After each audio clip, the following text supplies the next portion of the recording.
This is Pretty Much Pop, a culture podcast making nutritive paste out of the sludge of entertainment. Today we're talking about the Star Trek franchise, including and especially the recent CBS 10-part series Picard. I'm Mark Linsenmeyer, chucking random items from the replicator into the neutral zone. I'm Erica Spires, happy to join you tonight and drinking red wine. Cold, which it's not supposed to be, but unfortunately it is right now. And I'm Brian Hurt, and I am wearing 15 pieces of science fiction convention flair for today's show. I'll talk about that in a minute. Who's joining us today? This is Drew Jackson, first time, long time, and I am, among other things, Erica Spires' husband. And I'm a huge Trekkie. Well, at least you got them in some order, those two things. So, before we start talking about Star Trek, everything's been canceled because of no reason. And among everything canceled are all the science fiction conventions. And there's a con going on online right now called Constellation. That's their it was the con that was canceled before it began. And so I actually went ahead and bought my badge on Etsy. This is my non-attendee badge. There are all sorts of things to pick from, but I went with the classic. Consolation. That's hilarious. It's been going for weeks. It's also a consolation. Indeed. Yeah, it is. It's sad. But in any case, this is all the junk I wear to all the cons, and I'll put a picture for people to see. It's pretty awesome. Are there actual events to attend, or is this purely a joke that you would get? There have been different discussions.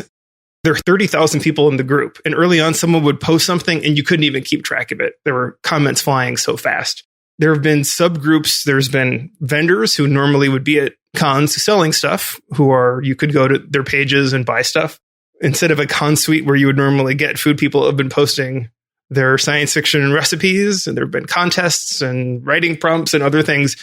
There have been Ask Me Anythings with real con celebrities, authors and what have you, and it doesn't replace going to a con, but I've already missed one, so it's been nice.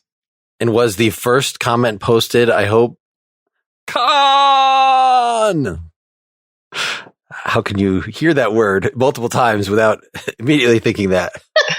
I think as soon as someone posts that, it's over. No. It's like this website will self-destruct. It's just, that's the one. That's going to be the thing that ends it. Drew, do you want to start with why are you here for this episode as opposed to the many other things we could have chosen? What is your background in this? As long as I can remember, I've been a big Star Trek fan. I grew up watching The Next Generation, of course. It was a big night in my family's household. We would all get around the TV and we'd tape some of the episodes. And I've been a huge Trekkie ever since. I even dragged Erica at one point to the 25th anniversary reunion at a con of the TNG cast. So we got to meet some of the members of the cast and take part in a Q&A for that. So yeah, I've been a massive fan my whole life. Well, yeah. And he was one of those people who, when there was any hint that CBS was doing their own streaming service, he's like, well, we're getting it. And we had friends who were like, oh, we'll just give you a password. And number one, we don't like to do that anyway. But number two, he was like, are you kidding me? Of course, I will pay for every episode of Star Trek that I can because I want them to keep making them. Happy to give anyone money if they're willing to make more Star Trek. Absolutely. So you're creating multiple Amazon accounts so you can purchase the same episodes again and again? Whatever it takes. Yes. Whatever it takes. Wait, that's Avengers. Avengers reference, yeah. When is regular TV going to have a donate button in the corner? I know you're already paying in some way to watch this, but if you want to give more, this is more likely to happen. Don't give them ideas, Mark. Or demand your money back. There should be an anti-donate button to say, I'm fine paying for the streaming service, but not for this thing in particular. Well, since we're talking about our family relationships around Star Trek, I'll mention that early on when I was dating the woman who's now my wife, she was not into Star Trek, but we were actually in New York, near Fairtown, at the Museum of TV and Radio, and they were showing that two-parter from TNG, Reunification, the one that Spock is in, on the big screen, and I had never seen an episode of Next Gen projected like that, so it was kind of a wow for me, even though I had seen that one before. And that cemented it for her. That's how I knew she was a keeper. Oh. And I'm going to tell Mark's story for him because I've been in touch with his wife by email about something else. And she wrote at the end of one of her notes recently, and by the way, I won't be sad when the Star Trek binge period has passed.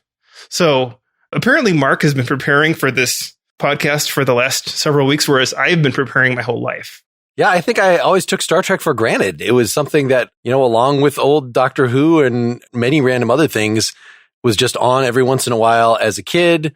I was certainly much less religious about Star Trek than I was about freaking Gilligan's Island or I Dream of Jeannie. Like, it wasn't on daily. I don't know if I've seen all the old episodes. I was able to rewatch about half of them for this one and had not given them a second thought, really, other than trying to watch them briefly with my son when the remastered versions came out. The first couple episodes in particular are especially slow, I think. It did not take at that point, but I watched Next Generation as it was on, didn't really get the point, maybe saw one Deep Space Nine episode, didn't understand why you'd want to watch Ferengis that much. That seemed a horrible idea. Or why you'd set a Star Trek show at a bus stop. Yeah.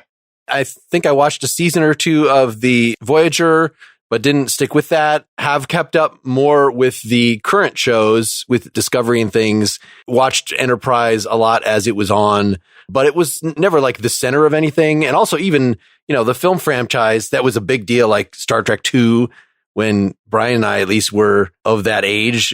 Yeah, we were 11. So that was like prime Superman one and the first couple Star Wars films. Like it was right, in a sort of canon with that. However it might actually stack up, but it was obviously diminishing returns as that series went on. Some mild interest in the rebooted, more recent films. I never would have called myself a Trekkie in any sense. Am rediscovering the joys of all that, and kind of, it did capture my anal retentive wanting to know how all the pieces fit together this time around in a way that it never did, over the many years. So, Drew, Mark totally glossed over the animated series. Can we now vote him off the podcast? Sure. Seconded. Did you watch that religiously as a kid? No, I've seen them all. I don't know if I watched them as a kid, but I've seen them all.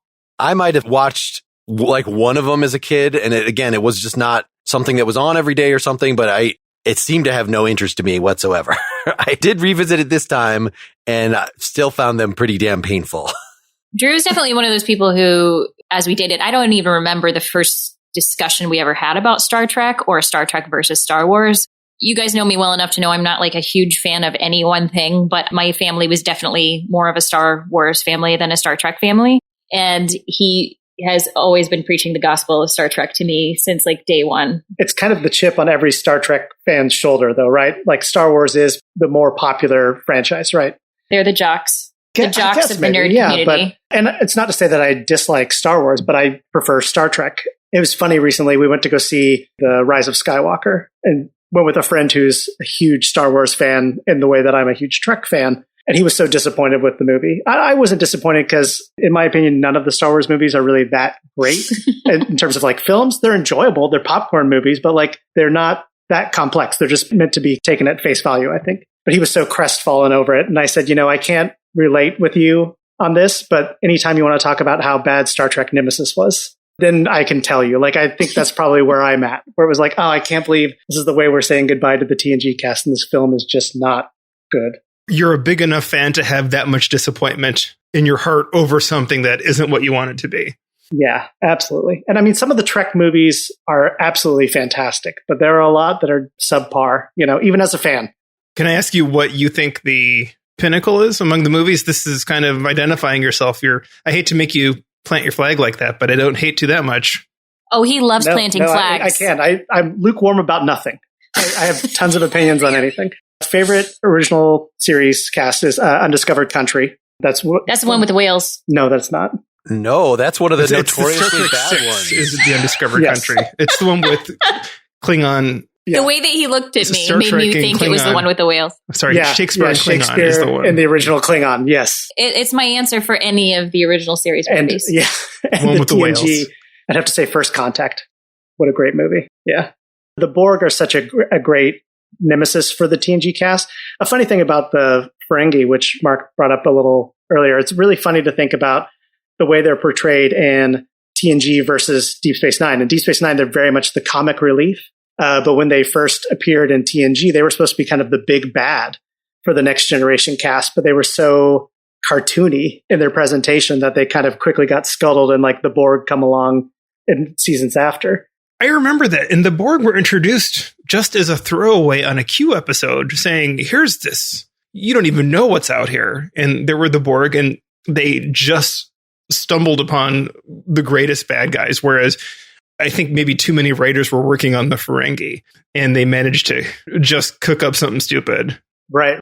Going back and watching that first episode where they kind of trick the Enterprise to coming and trying to save a ship, but they're actually trying to scuttle the Enterprise and sell it off for parts, essentially.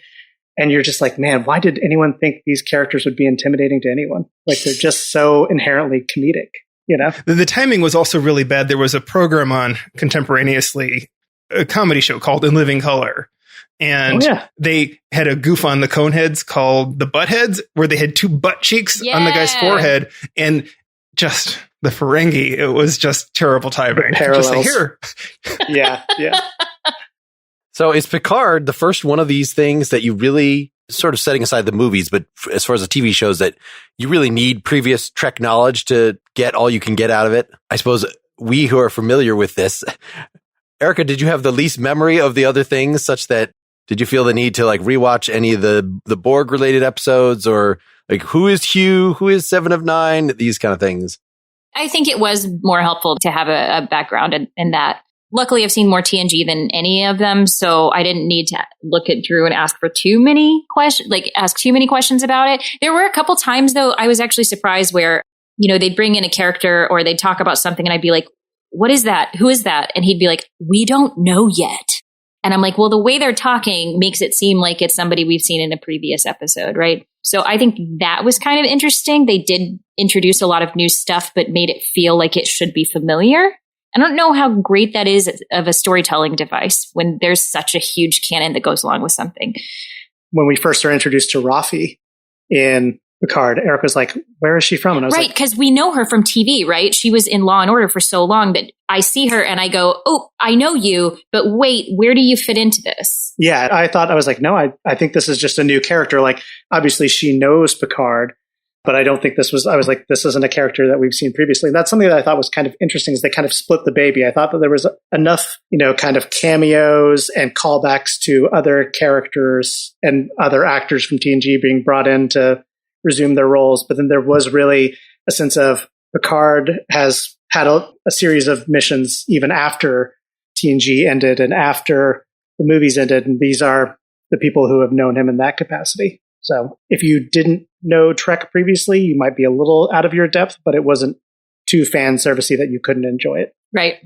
I think it's a much better way to err on the side of serving fans, because people who are just sort of tuning in, the way they told that story, they're not going to stick around either, right? Because they slow played the first 4 episodes in kind of an unusual way that might as well not explain some things, right? If you came into the show without having been exposed to Trek, I don't think they really adequately explain the relationship between the Romulans and the Vulcans.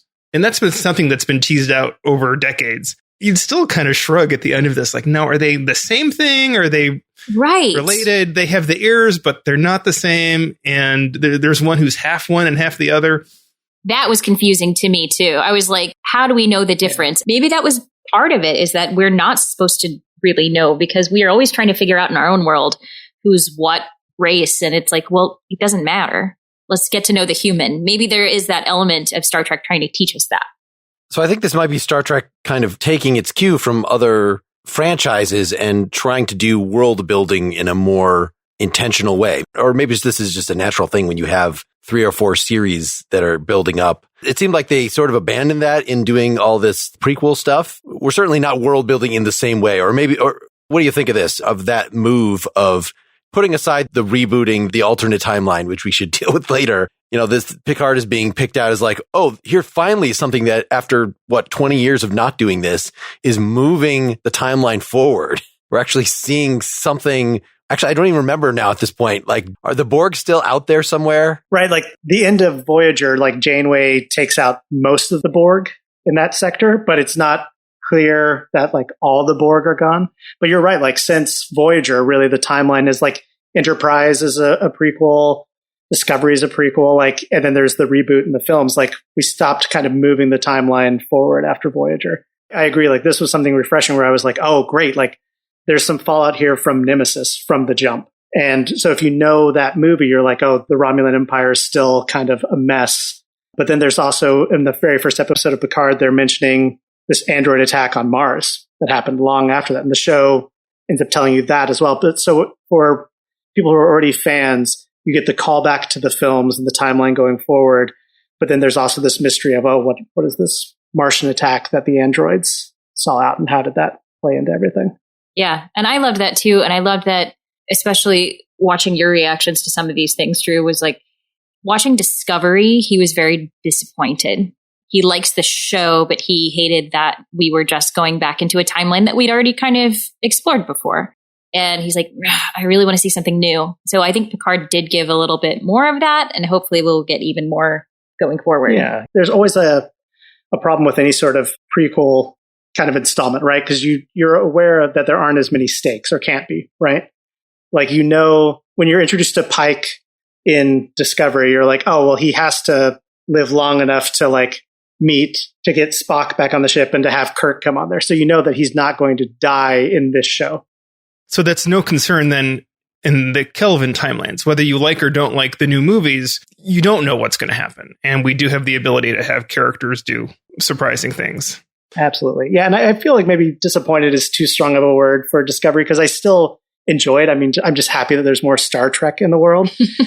But I don't see why this same cast and ship couldn't just be in, a timeline after Voyager, just continuing that along. And they answer some of that about the special warp drive that the ship has and why it's unique and why they eventually choose to scuttle it, and not have every Federation ship be able just to kind of warp from one place to another without using a standard warp drive. Isn't there something kind of exciting, though, about science fiction that is closely connected with our own era, right? That this was something that the original Star Trek avoided, right? By just saying it's 300 years in the future.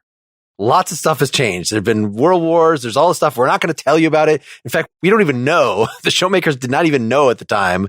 This has all been retconned in terms of what actual dates the original Star Trek series were taking place in. It's just 200 or 300, and they kind of refer to it randomly. But having that intro to the Enterprise show, where it's actually showing real space footage of rockets taking off and how this is evolving into just another 40 years and we'll be visited by the Vulcans, or, whatever the thing is.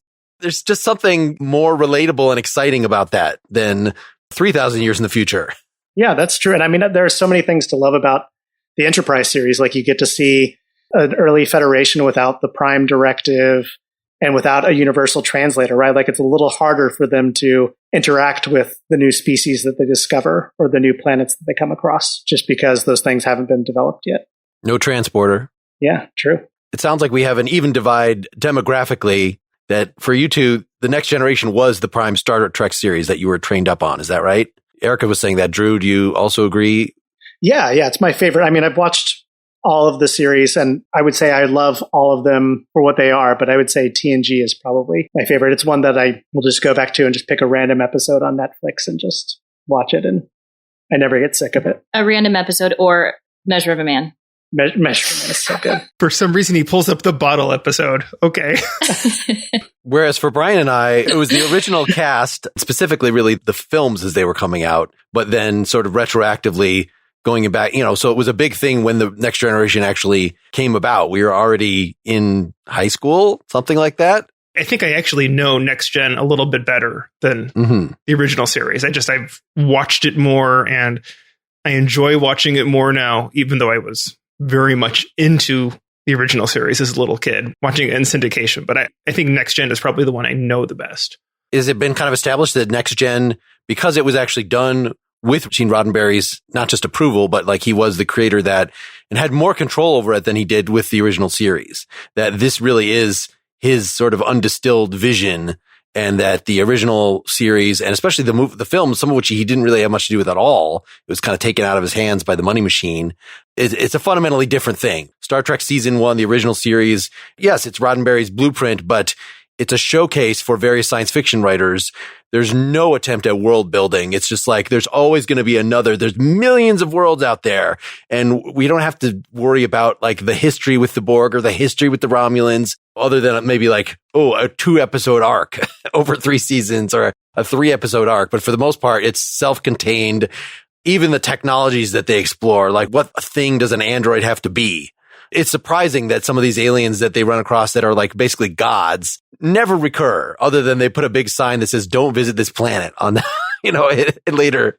For good or bad. And if anyone cares about my opinion, they'll take offense at my claims about George Lucas being a hack. And some people agree with that. And I think Next Gen may have revealed that Gene Roddenberry was a bit of a hack as well. The first 2 seasons are not that good. And those were the ones where he had the most involvement. And he also, his self-insert, right? Wesley was, if not exactly a Mary Sue, definitely a self-insert for Roddenberry.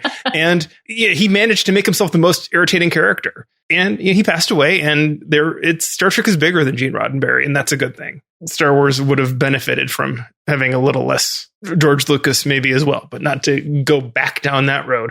I feel like some of the very best Star Trek has nothing to do with Gene Roddenberry other than his having given it to us. And we have it now. And others have taken it in good places and others have taken it in bad places. And maybe the best is still to come. I don't know. What do you think, Mark? If it's just sort of ours for the playing with, yeah. Do we have a duty to the canon? When you hear about like what Quentin Tarantino wants to do, he liked the original Star Trek. He liked Shatner playing Captain Kirk and thinks that Chris Pine has the Shatner thing down. Like, so he likes the new cast, but as for it to being an alternate timeline, like he's like, screw this. So basically, if there ends up being this long rumored Tarantino Star Trek movie, he wants it to be with the new cast, but in the original timeline. Okay. Just an adventure that was set between Star Trek 2 and or I'm not even sure where to fit it. Just somewhere after the end of the original series, but before he becomes an admiral. It would be after the original series. So that's weird. Or like, should the Orville, which seems to have some of the same creators besides Seth MacFarlane, but isn't it like Benjamin Braga? Like some of the people that were involved in the other series, I remember their names. Brandon Braga, who I think was the producer of some of the Star Trek stuff. So the Orville is just basically, we're Star Trek fans. We want to tell Star Trek-like stuff, but we don't want to be beholden. I assume that he didn't try to get a Star Trek license, right? That it's just, I don't want to be beholden to that tone and that pre-existing world. Are you guys familiar with that show, or is that a sacrilege? No, I'm a big fan. I'm a big believer as a creative type myself in kind of, kill your darlings, right? Like we already have the Trek that I love. I feel like it's a bit short-sighted to say like, oh, you should only make Trek for the people who already love Star Trek. I want it to have a life beyond just the way that I conceive of it and appreciate it. And that's something that I do like about the new movies, even though I don't think that all 3 of them are great films. It's still enjoyable to see Star Trek out there, and it's more action-y than the other movies, which I'm not always the biggest fan of, but it seems like it's kind of broadening the appeal there. So I'm a big fan of kind of letting them play in that world. So I like the idea that Tarantino wants to do something weird. I'm also just a big Tarantino fan myself. So I would love for him to do something, take a crack at it. And if it's not great, that's fine. There are plenty of Star Trek movies that already aren't great movies. So that wouldn't really break my heart. It's a good thing that Galaxy Quest exists also, in part because it's an enjoyable movie, but it also, the fact that some people call it the best Star Trek movie, I don't think that's true, but it's freeing creatively the way that the Orville is. And it's a little introspective on the whole fan culture as well. And it acknowledges that fans are part of Star Trek. It doesn't exist in a vacuum. It couldn't be what it is today without the response, right? I mean, it wouldn't have happened. So there's a whole ecosystem that's built around Star Trek that's bigger than any one property or any one show. I will watch anything. I won't watch an entire series if it's not working for me, but I've started them all and I've gotten through some of them, and yeah, more options are great. And I don't have to love everything. That's fine. I love that some people are totally digging Discovery. It hasn't been my bag, but if it means more Star Trek, I got through, I guess the first season was in 2 parts, and I got through the first half of it, and I just never came back to it. And living in this era of peak TV, it's just so easy to, oh gosh, you're not on this week? Well, I have these million things to watch, and sorry, there was something that grabbed my attention more. I don't have time to watch everything. Unlike Mark. Yeah. So I say this episode did not get you to go back and revisit. I was looking for links between these things. So like I completely glossed over. I just didn't care the first time. There's a Discovery episode where they flash back at the beginning, like previously on Star Trek, and they show something from the original pilot. Yes. Which this footage that was then shown in an original Star Trek episode in a different form. Yeah, it was neat. That was really neat. Which is a weird, just that whole thing is weird in the first place. The fact that they did two pilots. The first one had a totally different cast, had this Christopher Pike as the captain. Spock was the only overlapping thing. Instead of just pitching it in the rubbish bin, they then made it like as something that the original series cast is watching on TV sent to them by aliens to get hidden backstory. And they, set it in the same universe, but 15 years before. And it creates this whole thing that's being exploited right now, in a good way by Discovery. Like I hope I had heard there was going to be a Pike TV show. Like if they made the original version of Star Trek with this new excellent young Spock that they have happening 10 years before the original series and recreate some of those other characters from that pilot, that would be great. I was taking those trips back. That was my, so I rewatched that one episode from Discovery in conjunction with that and was kind of looking for other places of connection. I think the thing that's odd to me about the current state of affairs with Star Trek is that you have two different people playing Spock. Because we still have the film versions that are out there. And as far as we know, we are just going to have one coming back, that we're going to have like this fourth film in that series, that you're having a completely different cast in the film versions than you are in what's going on with Discovery. I understand the need for that because I'm sure that like when they were pitching this Star Trek Discovery, they didn't really know how it was going to go, how long it was going to last, if they probably couldn't get a lot of the film actors. But now that it has been fairly successful, and we have a couple of seasons of it, and I assume we're coming back for a third season of Discovery now, having some of those same characters then in a fourth film, not played by the same people, it is a little odd because the original movies did use the same people from the TV show. So I do wonder how if they're going to address that in any way in the future or not. Well, they had Zachary Quinto's Spock meet Leonard Nimoy's Spock in the movies. We just acknowledge they obviously aren't the same actor, but Star Trek has potchkeyed with the timeline so much with time travel. And if the Klingons can look as different as they look, certainly Spock can look a little different. I'm not so much bothered by that because I think audiences, they understand you just say, oh, that's Spock over there. And then they accept, okay, yeah, that's Spock, even though it's not the same actor. There was something completely, non-Star Trek related, but kind of fandom. There was the Crisis series that the CW shows, all of their DC properties did recently and pulled off, which was really fascinating because like the Flash show there has been pretty successful. And they actually did like a big crossover across all the shows. And they actually brought in the actor who's playing Flash in the DCEU for like a quick cameo where he meets the Flash played by Grant Gustin. And I'm blanking on who the actor is from the movie. But that was kind of a nice Easter egg to be like, oh, like even though these are different Flashes, they're kind of assuming that it's actually like different universes that are being kind of brought together for the Crisis on Infinite Earths. And just to round out this discussion, there was talk by James McAvoy offering to play young Picard, which I thought was so funny that we've come to accept him as young Professor Xavier. Yes. Xavier. We just accept that McAvoy is a young Stewart. I will watch McAvoy in anything or out of anything. You know what I'm saying? Oh, that would be fantastic. That would be so good. No, it would be great. And he is such a great actor. And I think that's one reason I actually really like TNG is because I just like watching Patrick Stewart. And that's why I liked Picard. I didn't like every episode of Picard, but I liked when Patrick Stewart was on screen. I think McAvoy is going to play a young Scrooge in the new Scrooge TV show, too. That's a total lie. He's just mean the whole time. It's the extended Ghost of Christmas We see Past. young Scrooge in the Christmas Past. Yes, exactly. We don't need more of that. I'm looking at the Klingon argument virus page. In other words, this change that they acknowledge in show where somebody asks Worf something about, didn't Klingons used to have smooth heads? Because they do in the original series. He's like, we don't like to talk about that. So apparently the fandom have actually tried to retcon this in like, there was a virus that caused them at a certain point in history to gain the extra forehead bumps. Like, no, don't do that. I just assume they're different types of Klingons, right? Discovery did not run with that. Did not reproduce. Are they supposed to be the same? Yeah, they're still the same species. It's just like, hey, it's just bad costuming. That's all. Yeah. Do you think it's bad costume? How do you feel about the Klingons in Discovery? They are very well adorned, I'll say. No, I meant bad costuming in the original series. No, in the original? They look great in the because in the original series they're just like dudes with beards. Maybe they have green makeup. I don't know. It's not. I know, but there's some stuff about the new stuff that I feel like is like there's a lot going on, and I feel like sometimes less is more.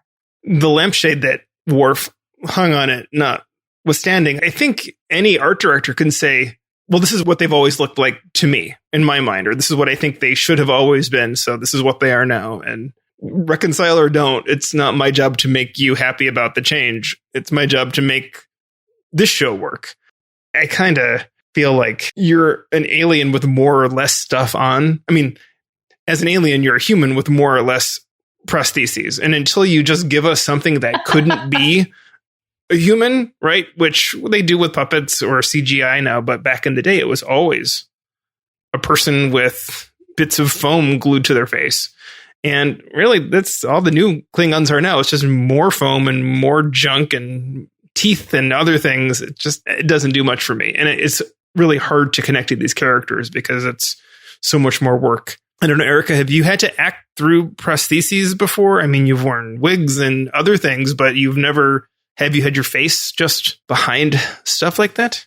Well, I did Avenue Q, so like your face isn't behind it, but like the focus is on the puppet that you're holding. That's the closest I would say that I got to people like not actually seeing my face or feeling like I'm part of that character. But no, I haven't really had to. I would imagine that it would be very helpful to play an alien and not look anything like yourself, though. To look in the mirror and see something completely different. I bet it would be very helpful, actually. It does seem pretty hard for those actors. It just really depends. The quality of how the performances do or do not cut through all that makeup. So it seems like we should have a makeup person on at some point to talk about how you design these things so that they can have the full expression. Right. The eyebrows can still move.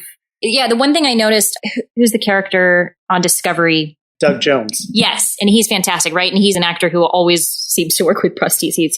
Well, he's made a career out of being covered in stuff. Yeah. Yeah. And he's very good at it. But the one thing that always bothered me, I'm like, we have so much technology now in makeup, but then you see like the way his mouth is curled and he can't, it's clearly prosthesis. And I feel like they could have done something that was a bit more, that still had that effect, but allowed him to express more with his face because he's a major character, you know? But that's nitpicky. I really like Saru. That's related. That my only memory of the Star Trek cartoon was just seeing a few minutes of it here and there. And like, they would just pan over and like, wait, what is that? That's sitting next to Sulu there? There's some weird thing. And the little bit I saw, they never explained it. There's just a weird thing there. It's a cartoon. They're just out on a planet and there's a vulture guy next to them with big insect like. Suddenly we can do all this stuff that we couldn't do. A preview of what would happen with the CGI later. I do like that Star Trek kind of focuses on a few different races and that we really get to kind of know them as a race a bit more and then see how they transform through the episodes and maybe through the years. And that's something I don't see as much of in Star Wars. It's like, I feel like I see cute things. And we talked about this a little bit, I think, in one of our Star Wars episodes, right? It was like, don't really know the attributes of that particular cute object that I'm seeing. And I would like to know more about it to know like what kind of race they came, like where they came from. So I think that's something that Star Trek has that's very special. We had mentioned like Deep Space Nine is kind of an interesting part in the series because, you know, for a TV series that was previously all about exploration, it's like, here's a time where we're just sitting down and we are just at this space station that is next to this planet that's trying to get away from this Cardassian control and get closer to the Federation. And like when you have those times where it's just being kind of locked in with those people and like learning how to get along versus in previous series, you know, they would come across new planets all the time, new species and stuff like that. It was kind of an interesting choice. And I still really love Deep Space Nine, but it seems to be the one that of that series when like kind of Rick Berman was a big part of the Star Trek stories were being told. That seemed to be kind of the outlier that most Trek fans didn't really kind of like the stagnant kind of we're just always in this one place. I'll say, Drew, that I feel like in the science fiction community, there is a lot of love for Deep Space Nine. And I think that heavy consumers of science fiction appreciate what Deep Space Nine did. And even though it isn't always the way they want to see Star Trek done, it is how they want to see stories be told. And these big story arcs that I don't even think Next Gen did in quite the same way. I love, especially at Deep Space Nine, the whole Dominion War and getting to find out about the founders. And that's something that kind of in retrospect, they're retconning. Hey, why is every species bipedal and kind of look just humanoid? Well, like the founders seeded all of life throughout the universe. That's why, that's kind of a clever way to address, just the limitations of the earlier medium where you had to have someone with prosthesis behind and delivering the text. Whereas, now we're not as constrained by that. It's nice that they have these conventions like you were talking about, Erica, where they're just establishing a few races and telling you more about them. But then when it breaks that also feels good. So I think in Enterprise, where they have the Xindi, were the bad guys, but the Xindi are 5 different races, and one of them is extinct. And so one of them is like big CGI whale dudes or something like that. To add that bit of complexity, I guess so. Saru's planet, they get into that, right? There's the Saru is the prey species, and then they have the predator species. Like even adding little bits like that, I think is, Star Wars got some of that too. It's a way of retaining the simplification for most purposes, but then being able to cut through it when you want it for a particular story to get into more detail. Right. You have to have context for me to care what's going to happen later to a certain people. It still feels to me that humans are the default when the character doesn't need to be anything else. Like just in science fiction in the days of old, a character was always a man unless it needed to be a woman for the story to work. And here it's like, well, this character just needs to fulfill a purpose. They don't have to be a specific way. So we'll just make it a human being. So it's still very centered around that as our default position. And you're right. Do you think that's a problem? I mean, obviously they must be doing it because then they don't have to pay for somebody to costume and put makeup on. You don't think it's because we're the target audience? You don't think that's...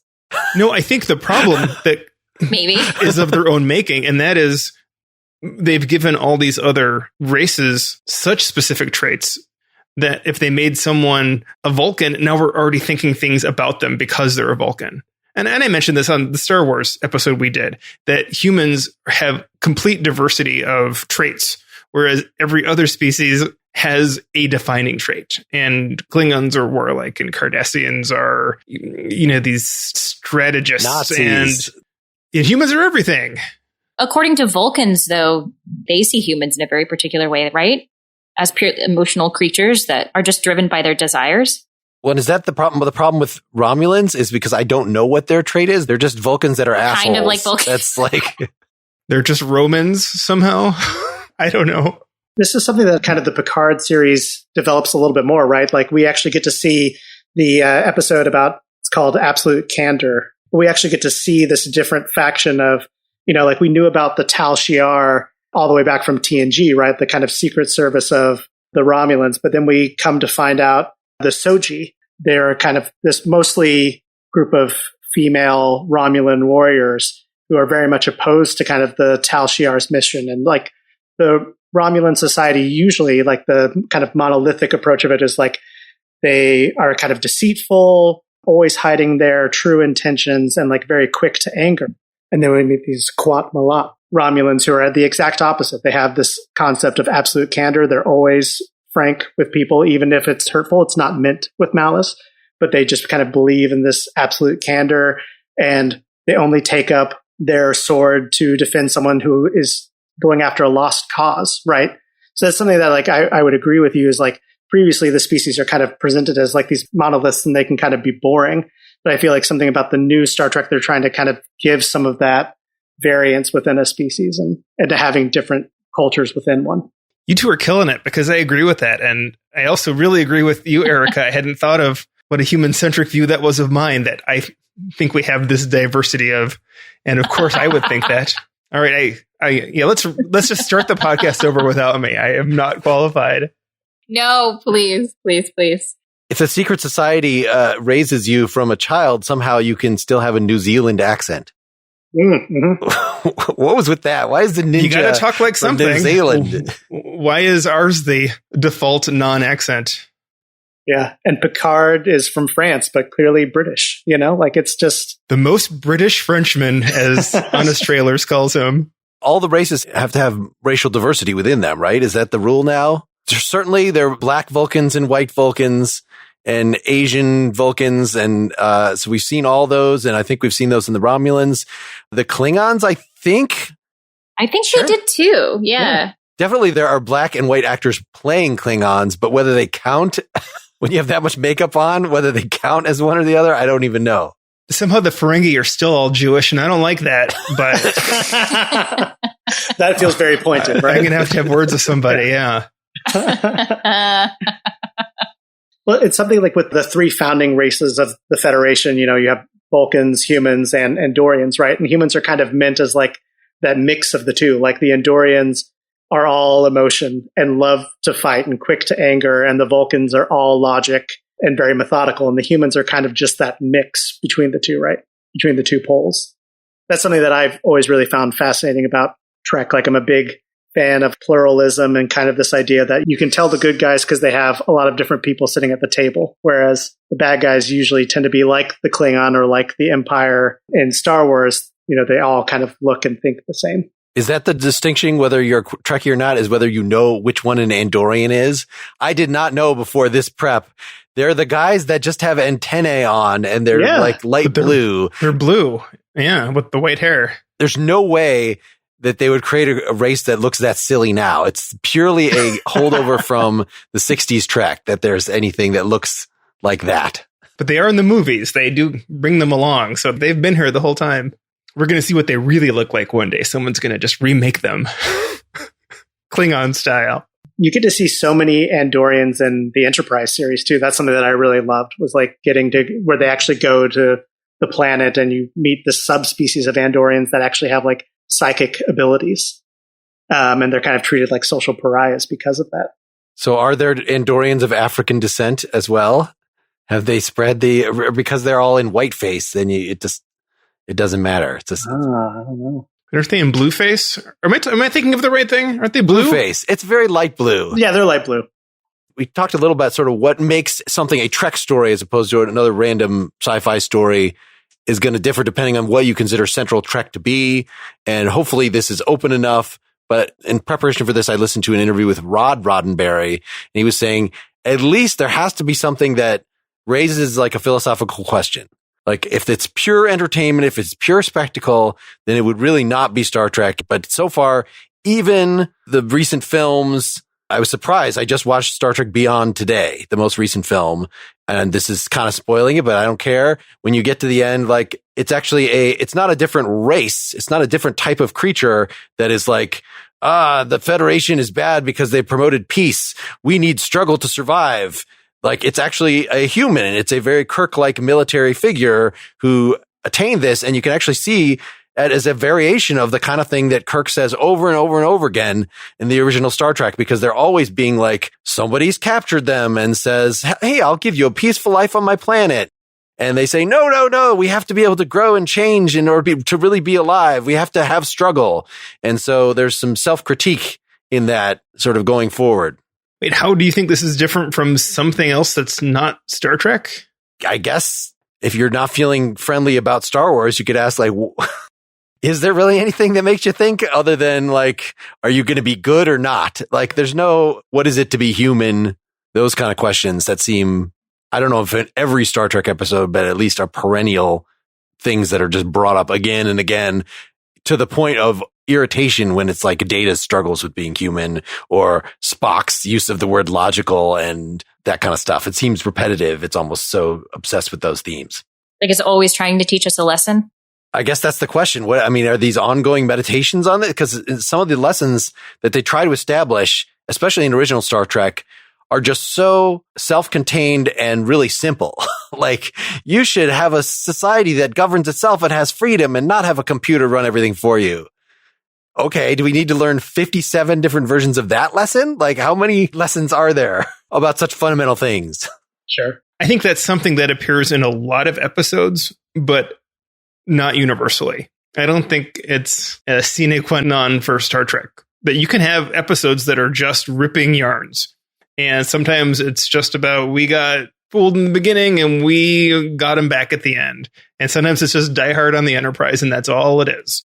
And that's okay. It doesn't need to be moral storytelling all the time. It's good that they have a compass, and sometimes the compass points in different directions, and we're led to think that the Prime Directive is this good thing sometimes, and sometimes it is a thorny thing, and that's okay too. I don't think there's a consistency throughout even one series, let alone all the series. But if you look broadly, I think people would say that's part of the general appeal of Star Trek, is it does try to be a thinking person's science fiction show.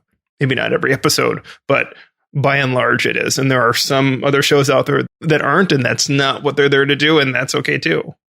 For me, the essential kernel of Star Trek is less about kind of a philosophical leaning and more so just kind of about maybe an overly hopeful view of the future, right? This idea, and it's a big theme in Picard, right? I don't know how spoilery you want to be about the series, all presumably. The way.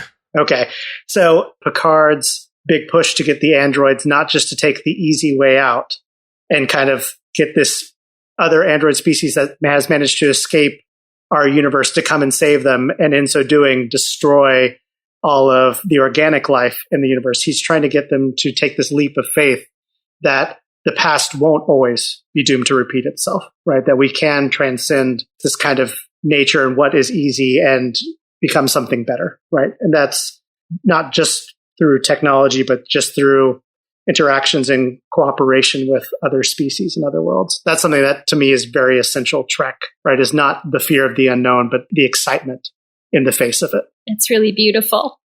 Well, I think part of that is also that, again, everybody's a hero of their own story for the most part, not consistently, but that maybe the Klingons start out as just being bastards, but then years and years of Trek later, you start actually exploring, how could you have a coherent Klingon ethics? And what are the troubles that Worf runs into in dealing with the rest of the Klingons, or within the Ferengis? You could go into these rules of acquisition that they do have, even though they're really just kind of bad compared to what we would assume to be the right thing, right? They're the miserly Scrooges. There's still room for a sort of ethical debate within that. And so you could be, that we all have imperfect ethical norms. And so how do we sort of deal with each other given that, and deal with the traditions that drag behind us, you might say? And I like that in Picard, we do see him struggling with that, him struggling with his past decisions. And even though he's considered by most to be one of the greatest captains, he clearly is struggling himself with the way he has handled things or moved away from things by leaving the Federation, and wants to make up for that in some way. I think that's a luxury that these longitudinal stories have given us, right? You wouldn't get that just from watching a couple seasons of a show, but both in the original Star Trek with Kirk getting old, and now with Picard getting old, we get to see that they have these long lives that are really, they're flawed, and they have regrets, and they have things they would do differently, or at least feel bad about, whatever it is. And that's great. And who would have expected with this dopey space Western in the 1960s that in the year 2020, we're still hashing these things out. It's pretty incredible. That's amazing. And we keep being told similar stories because we need to keep thinking about them and reframing them with new people and new situations, because maybe we won't always have the same answer that we did in 1950, whatever. Should I say that better? You looked really embarrassed of me when I just said that. Because it was 1966 was the first. And the pilot, one of the first things in the pilot is I don't know if I'm comfortable with a woman on the bridge. That's right in there. And that's something that's always so fascinating too about just sci-fi in general, right? Not only do you get to see what people of a certain time think the future will be like, but you also get to see the things that they think from their own time are timeless, right? So that's a great example in 1960s. Oh, woman on the bridge, or shoulder pads in TNG, right? Where it's just this will never go out of style. People will always want to have these thick shoulder pads and short skirts. That's something that I've always found really fascinating about sci-fi as a genre. It's just, it says so much about what we think in our own time is timeless. We didn't really say right out how much we actually liked Picard. As compared to the other kinds of shows. Brian, maybe you can start, because you were kind of hinting at this, how you thought it was a little slow. Well, I didn't love the storytelling. It was a slow play in the beginning, and it all locked together nicely, kind of like a book. And I guess we shouldn't be surprised that a novelist gave us this kind of story. I also think that the evolved AI has just been sort of done to death. We've seen it in Battlestar Galactica, and we saw it in Dune with the Butlerian Jihad, and we saw it in Terminator, and we saw it in The Matrix, and it's like, I didn't really need to see it in Star Trek, but it was fine. I mean, I didn't love the show, but it was really nice to see the gang get back together, and I did like many of the members of the new gang as well. So I would welcome more stories with this cast of characters. I kind of wish they would stop at the first season of Picard. Maybe continue with some of the same people. I feel like the last episode for me was very satisfying. To be able to see Picard's end, to see him come back and question the very thing about himself that he always assured Data was true about himself, about still being who he remembers himself to be, even though now he's in this golem. But there were definitely some storytelling moments I got frustrated with, but I liked the cast a lot. And I would like to see them go on new adventures. And not to say that I don't want to see Patrick Stewart anymore. I just feel like it was such a lovely send-off. I worry what they'll do next time. Drew, how do you think this stacked up? I would say I concur with a lot of the points. I think overall the season was good to fine. There were some episodes that I really loved, and I'm admittedly just a big Trek fan, so I always want more Star Trek in the world. I kind of wish they would have let Picard actually die, because I thought it was such a fitting into that character to sacrifice himself so heroically. So I was a little bummed for them in that same episode to just kind of take it back. And it's like, now he's back, but he's in a new body. Hooray. But that said, new season comes out. I'm going to watch every minute of it, and I'm probably going to love it because I'm an idiot. And what about you, Mark? It's Michael Chabon, right? Who wrote? Yeah. Yes. I had read a couple of his books, and I hope he becomes more of a household name. I'm so glad that they gave this to a real writer. And I didn't feel like it was such a slow burn, Brian. I felt like, each episode they're introducing a new thing. Now we're going to the planet of pissed off Romulans and getting the ninja. Like, that's all that happens that time, but that's fine. Now we're going to have the 7 of 9 episode. Like, I felt there was enough for me to feast on in each of these things. And it was a little confusing, as you pointed out earlier, Erica, which parts are referring to canon and which parts are referring to just something that's happened off screen. Yeah. But I do think it makes it richer. And that's just always a problem for the world building mind, is that as soon as you they have a history that they haven't shown me, maybe we need another prequel to show that. Like, no, you really don't. Trust us. This is what happens. That's all you need to know. There'll probably be spin-off novels or something that are about the earlier adventures of Picard. It wasn't just that he was watching Law and Order on the holodeck and dreamed up Rafi. That was where I saw her before, where he was doing a Law and Order reenactment episode, which is the kind of silly crap they did in Next Generation. Yeah. The reason Star Trek has always been inferior to Star Wars to me is because it wasn't so much an event, because it was just something that was on TV. It was just there, and it just didn't feel as special. And I think with these last couple series, like when you have I like both Discovery series, especially the second one, where it's just these more or less self-contained stories that aren't afraid to really, it's not a monster of a week thing. They're really not afraid to have some progression and change things up. So if this is Discovery and Picard are the model of, those are better than the movies as far as I'm concerned. I mean, I guess there is the issue of, do they have to be 10 hours? Maybe you could have a 4-hour one instead of a movie event. So there are certain things about the economics of it that I think we have yet to reach an ideal point of balance or something between. But yeah, whatever's going to make the most special, fun, philosophically rich stories is great. And I thought there was in Picard enough switching. You think you know who the bad guys are, but then it's the other side of the bad guys. Oh no, it's the first guys that's the bad guys again. And I love all that kind of stuff, because that just goes right with the idea that nobody's totally evil and everybody has their reasons. And that's what mature storytelling should be about. That you're never going to get that out of Star Wars, that really the Emperor has his point of view and is not totally evil. There's no room in that story for that. Well, not that we haven't compare this to Star Wars enough, but really, I think the big difference growing up for me, Mark, is we just didn't have that much Star Wars. For years, there were 2 hours of it. And then for years, there were 4 hours of it. And then for a long time, there were only 6. And then, of course, we had so much Star Trek, but it was this self-contained little thing. Of course, it was precious. It was just this little thing that we had. One last thought on Picard. If after watching Game of Thrones, I don't want to see incest unless those siblings are banging. All right. Oh, I had a problem every time they came on screen. I was like, oh, come on. What's happening? I don't know if there are any 30 Rock watchers, but every time they came on, my wife and I would say, we're going to have a talking like this contest. Brother and sister were talking. Oh, the Romulans. Oh. Yeah, if you want to start picking on things, there's definitely room. Like just him having a fatal brain disease throughout the whole thing, like that's fine. But having it like kick in at the dramatic moment that like, I know I've been dying all along, but I'm really dying right now at the most important time when I really shouldn't die. Like, no, that's contrived bullshit. But there are lots of other things I liked about it. Like if you're going to have a hologram, like the hologram Doctor on Voyager, why not have 5 holograms on a ship? Because you're too lazy to have a crew. Like that was a brilliant move there. Each with an outlandish accent. Maybe we should do an after talk on the things that irritate us and then go back and just loop this in. I like that. So let's wrap this up. We're going to have a little more during the after talk if you want to hear more about Star Trek. But thank you, listeners. And thanks for joining us, Drew.